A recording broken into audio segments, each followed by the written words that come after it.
After studying this module, we shall be able to learn the concept of business cycle, know about the nature of business cycle, understand the different patterns and phases of business cycle, analyze the stylized facts of a business cycle, and identify the sources of business cycles as external and internal. Over time, all economies are growing, some slowly while others rapidly. This growth is, however, not a smooth pattern. It is characterized by ups and downs in economic activity and prosperity. These upswings and downswings in output, employment, and other economic variables are called business cycles. Different patterns of business cycles are discernible in history based on duration of the cycle. The phenomena common to most or all business cycles expressed as typical behavior of a wide range of macroeconomic variables are called the stylized facts of a business cycle. The macroeconomic variables like output, employment, rate of interest, profits, price level, etc.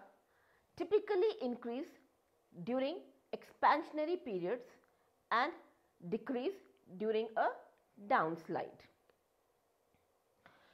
The sources of business cycles may be found within the functioning of the economy itself, that is, endogenous, or may come from external forces like war, etc., that is, exogenous.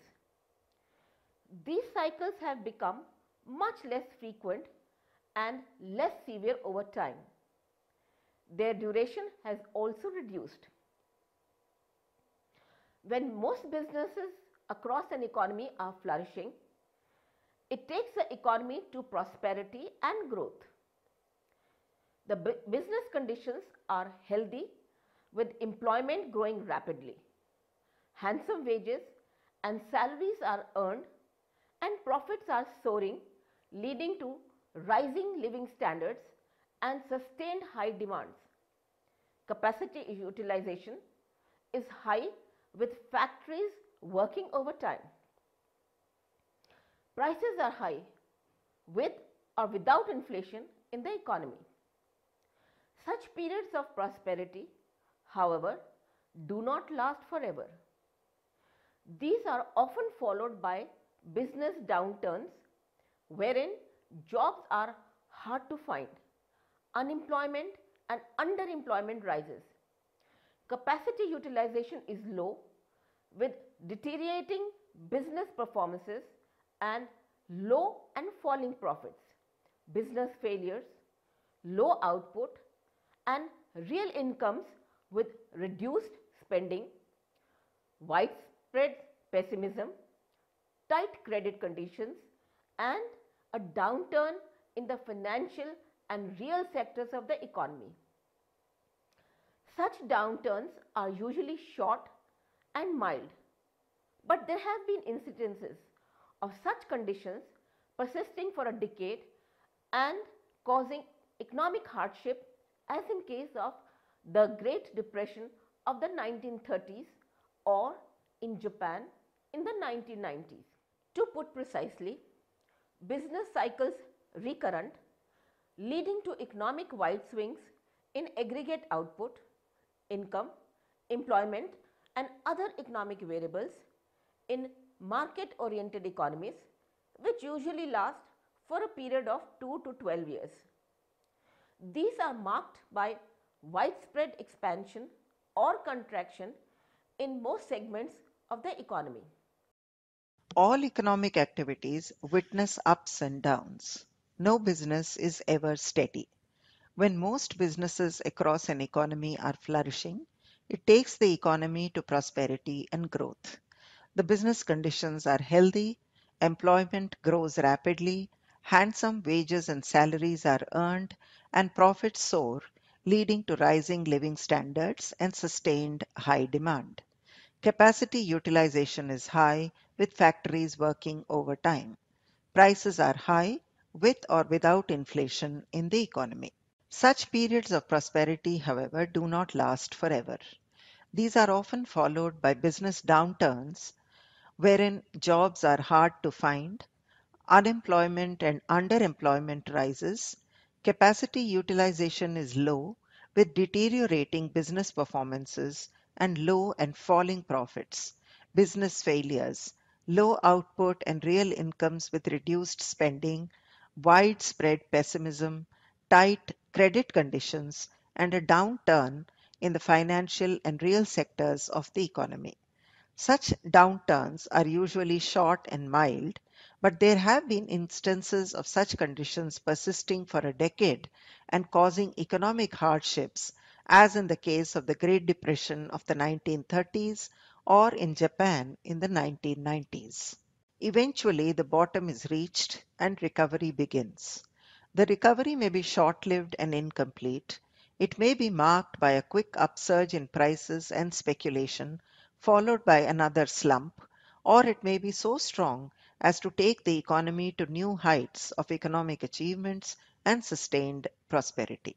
The observed growth of all market economies have invariably experienced such cycles. No economy grows over a smooth path, but on a secular uptrend marked with cyclical ups and downs. There is a continuous wave-like movement in various economic aggregates. These fluctuations occur around a long-term growth trend. The alternating ups and downs in the level of business activity are of varying amplitude and length. No two business cycles are the same. There is no fixed pattern, and therefore such cycles are hard to predict. Business cycle is also called a trade cycle. A business cycle or a trade cycle cannot be divided into shorter cycles of similar character and magnitude.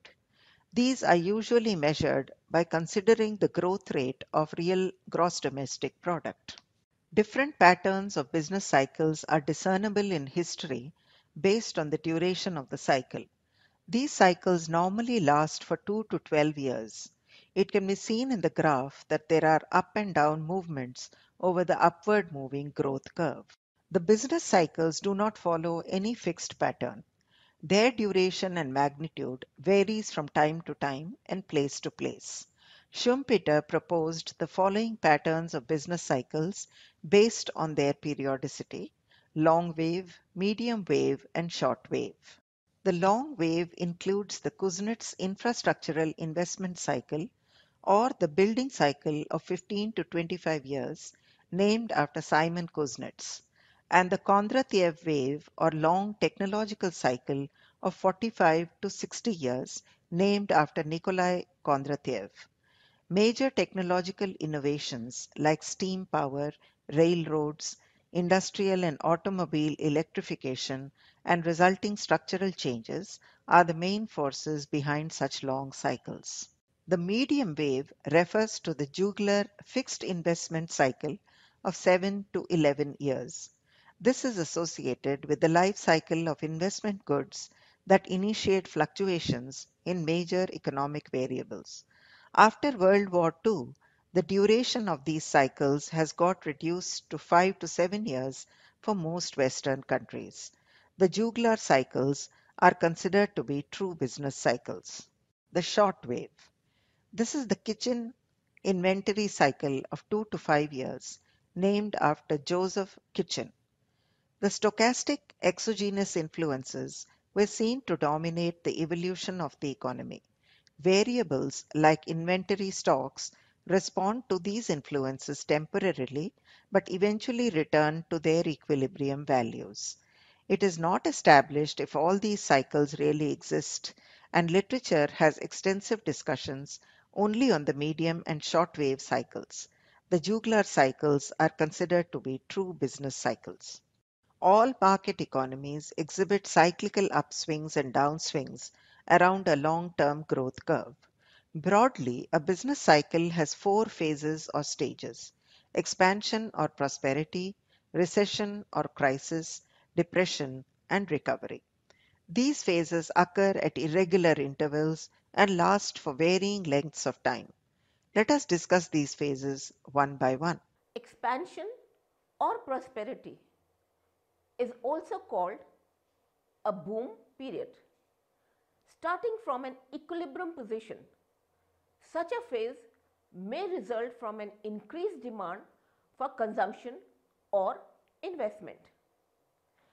This would lead to increased demand for raw materials, increased employment of labor, and thereby generation of higher output and incomes. With high incomes, the consumer's demand increases for various commodities, leading to further increase in output, employment, and incomes in the affected sectors as also in prices. Existing capacities are fully utilized. There is widespread optimism. Firms want to invest more. Gradually, high incomes and increase in demand spread to all sectors. Consequently, investment demand rises and pushes up the market rate of interest. Wages and salaries also increase, but the increase in various cost components is much less than the surging revenues, and profit margins sharply increase. This pushes up the marginal efficiency of investment, further inducing the firms to invest more. Manufacturers also keep higher level of inventories in expectation of burgeoning demand. Real estate and stock markets also witness sharp increase in prices and transactions. The main features of a boom period are high levels of output, incomes, and employment, high levels of investment and consumption demand, a high level of MEC and business optimism, expanding bank credit, and flourishing trade. Rising trend in interest rates, wages and salaries, and prices. Bullish stock markets and real estate, high living standards, full capacity utilization. Two or more quarters of declining real GDP constitutes recession. It is marked by contradictions in most sectors of the economy. This period is relatively shorter than the expansion phase. It witnesses a steep decline in investment demand as businesses shy away from new investments. The capital goods sector is the most affected. Unplanned inventories start piling. Falling investment leads to reduced output and incomes. Employment witnesses a significant fall. This in turn reduces the consumption demand, which further worsens the investors' sentiments. Fall in demand for consumption goods is less and often with a lag. Stock prices and real estate are also affected. Wages and prices do not fall steeply but are affected to a large extent. Expansionary monetary policies, often followed in such a scenario, together with a falling demand for credit, leads to low interest rates as well. Widespread pessimism and falling profits slash the marginal efficiency of capital. This dip is sometimes short lived and the economy starts recovering to reach a new boom. A severe recession is also called a crisis. When recession continues unabated for a long period of time and engulfs all sectors of the economy, it is termed as depression. It is a phase of very low economic activity. Output, employment, prices, interest rates, profits, investment, consumer demand are all at extreme low levels. The wages and salaries tend to be sticky in the downward direction. They do not decline much due to pressure of trade unions and labor laws. Rents, interests, prices and taxes are also slow to decline. The overall cost does not decline to match the falling revenues, and profit margins are sharply cut. This, combined with an overall pessimism, makes for a very low marginal efficiency of capital and low investment, if any. Weaker firms are totally eliminated. Stock markets crash to new lows, and real estate is also affected. Although output and employment falls throughout the economy, the decline is not uniform across sectors. The capital goods sector is hit the most. Within consumer goods sector, the demand for durables shows a greater decline. So, production and employment in the sectors producing machinery and equipment and durable goods is the most affected. Agricultural output is necessary for subsistence and is therefore highly inelastic. The same is true for basic consumer goods. These sectors therefore witness a marginal decline. The price structure and income distribution is distorted due to uneven impact of the downfall across sectors. This further affects the allocative efficiency in the economy. The main features of economic depression are as follows: extremely low levels of output, incomes, and employment, negative growth rates in the economy, negligible fresh investment, if any, falling consumption demand and trade volumes, stock accumulation, low level of MEC and business pessimism, minimal demand for bank credit and increasing bankruptcies, falling trend in interest rates and prices, bearish stock markets and real estate, low standards of living, and underutilization of capacity and underemployment.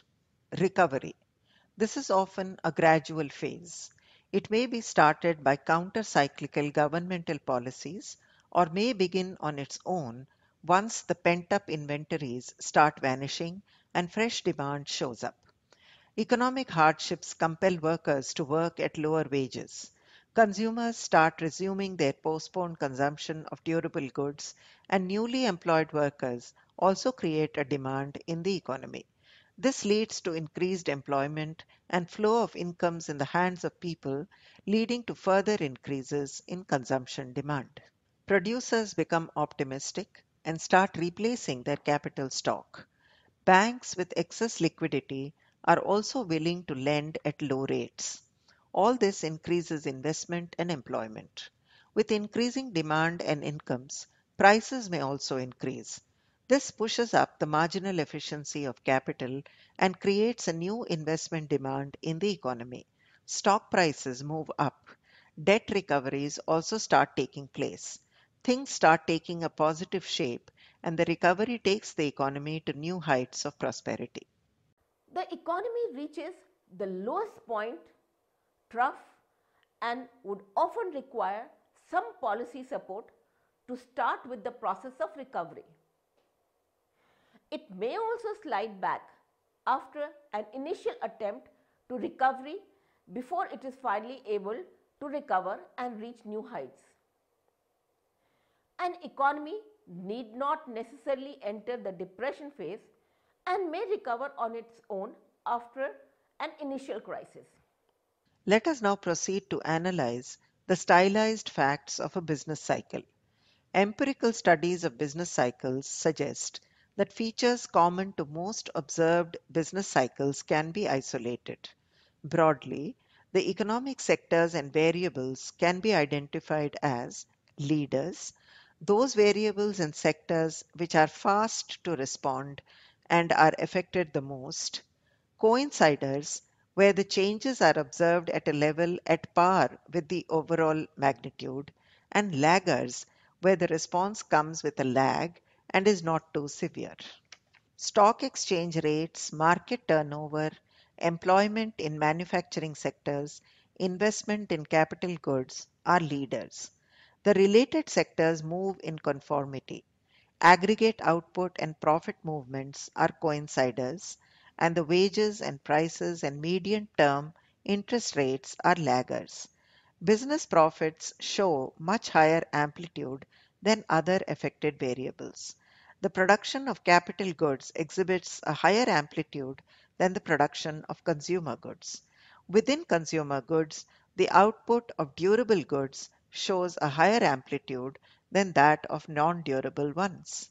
Production of agricultural output and natural resource exploitation, together with their prices, exhibit greater than average deviations during business cycles. Demand for agricultural goods and other basic necessities exhibit small amplitudes. Economic variables can move in different directions. Real wage movements are sometimes found to be counter-cyclical during downturns. The labor productivity, monetary aggregates, and short-term interest rates are pro-cyclical. Long-term interest rates move slightly in the direction of the coinciding series. The aggregate price movement is pro-cyclical, but some individual prices may witness counter-cyclical movements. The observed cycles have been asymmetric. In the distant past, the velocity of an upswing was found typically lower than a downswing. Recent research has, however, cast a doubt on the validity of this pattern. The actual trade cycle statistics correspond with the leading, coinciding, and the lagging series. This conformability is greater in the case of small countries. The amplitude of trade cycles has greatly reduced in the post-World War period. With growing openness in the world economy, the business cycles have become international in character. Let us now move on to identify the sources of business cycles. There is a general disagreement over the factors leading to business cycles in the economy. While some economists attribute these fluctuations to the monetary factors, others find the causes in productivity shocks or psychological factors. Political reasons, various technological innovations, changes in aggregate demand, etc., have also been cited as reasons behind business cycles. Various possible explanations can be broadly put in two categories of theories: external or exogenous theories and internal or endogenous theories. The exogenous theories attribute the cyclical fluctuations to factors outside the economic system. Endogenous theories look for mechanisms leading to cyclical fluctuations within the system itself. According to this view, each recession has seeds of recovery and expansion, and each expansion is self-terminating, giving way to a downslide, and so on. Thus, forces within the economic system give rise to self-generating cycles. Exogenous theories include the external demand shock theory, war theory, the price shock theory, and the sunspot theory. The external demand shock theory outlines the effect of increased or reduced foreign demand for domestic output. War theory upheavals like war and revolutions generate additional demands and stimulate the economy. Peace and inactivity leads to recession. The price shock theory includes the shocks due to fluctuations in oil prices. Discovery of new lands and resources, including gold, stimulates the economy. Scientific breakthroughs and technological innovations are often found to start sustained expansion phases. Sunspot theory may capture the effect of any extrinsic random variables like climate change, various natural and man-made disasters, etc. Endogenous theories include the following: psychological theory. As per this theory, alternating optimism and pessimism create waves of upturns and downslides. Inventory cycle theory. When inventory and demand are not in sync, it leads to upward or downward adjustments in production. Monetary theory. Changes in money supply leads to changes in aggregate demand. Underconsumption theory or overproduction. This leads to unintended inventories and a cut in production to attain equilibrium. Real business cycle theories. Innovations or productivity shocks spread to the rest of the economy. Equilibrium business cycle theories. Misperceptions about wage and price movements lead people to supply too little or too much labor. For example, workers often hold out in expectations of higher wages. Multiplier accelerator theories. Here, external or internal shocks get multiplied to produce changes in output and employment. If we were to analyze actual business cycles in any part of the world, evidence of both endogenous and exogenous sources can be found. Disturbances of some sort are caused in the economy that push the economy above or below full employment. Once it is so, movements start taking place in order to attain the full employment equilibrium, giving rise to business cycles. In this module, we have learned about the recurrent economy, wide upswings and downswings in aggregate output, income employment and other economic variables in market economies called business cycles.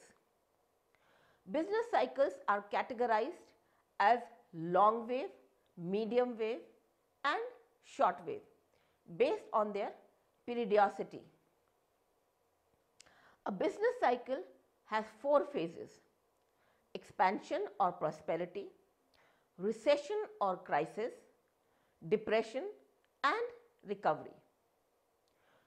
Prosperity or boom is characterized by high levels of output, trade, incomes, employment, interest rates, prices, effective demand, marginal efficiency of capital, living standards and other economic variables. Recession and depression are characterized by low levels of these variables. A prolonged and severe recession is a depression. Expansion or prosperity is also called a boom. Starting from an equilibrium position, such a phase may result from an increased demand for consumption or investment. 2 or more quarters of declining real GDP constitutes recession. It is marked by contractions in most sectors of the economy. This period is relatively shorter than expansion phase. It witnesses a steep decline in investment demand as business shy away from new investments. Depression is a phase of very low economic activity. Output, employment, prices, interest rates, profits, investments, consumer demand are all at extreme low levels. The wages and salaries tend to be sticky in the downward direction. Recovery may be started by counter-cyclical government policies or may begin on its own once the pent-up inventories start vanishing and fresh demand shows up. Economic hardships compel workers to work at lower wages. No two business cycles are alike in terms of their duration, amplitude, and various changes that come about in economic variables. Their pattern is irregular, but they all have some features in common. These are called the common characteristics or stylized facts of a business cycle. Empirical studies of business cycles suggest that features common to most observed business cycles can be isolated. Various possible explanations for business cycles can be broadly put in two categories of theories: exogenous theories and endogenous theories. The recurrent economy, wide upswings and downswings in aggregate output, income, employment, and other economic variables in market-oriented economies are called business cycles. These usually last for a period of 2 to 12 years and are marked by widespread expansion or contraction in most segments of the economy. Exogenous theories attribute the cyclical fluctuations to factors outside the economic system. Endogenous theories look for mechanisms leading to fluctuations within the system itself. Forces within the economic system give rise to self-generating cycles. The alternating ups and downs are of varying amplitude and length. Business cycles are categorized as long wave, medium wave and short wave based on their periodicity.